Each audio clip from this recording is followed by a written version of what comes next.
Well, they're certainly becoming relatively more severe because tariffs have come down. But I think probably, although it's hard to measure them and know for sure, but probably they are becoming more severe and that the numbers of them are growing, and that developing countries have been, fortunately, able to try to begin exporting in ways that they didn't used to, so they're running into them in ways that they didn't used to do.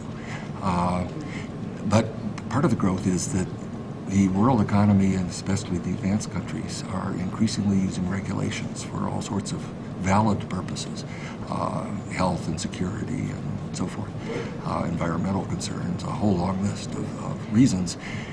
Those regulations, when they put them together, sometimes they simply ignore the difficulties that developing countries are going to have in satisfying those regulations. Sometimes they are aware of those difficulties, but they find it too difficult, or maybe they are being protectionist a little bit in not acknowledging those. So as the regulatory frameworks kind of proliferate in the developed world, that's almost necessarily going to mean increased non-tariff barriers for the developing world unless they are able to become part of that process of drafting the regulations and so forth.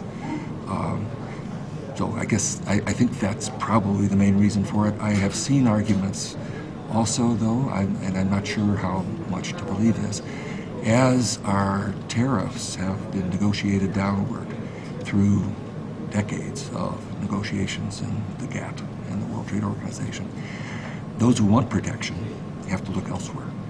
And to some extent, undoubtedly, but how much of that I'm not sure, they've been getting it through non-tariff measures instead.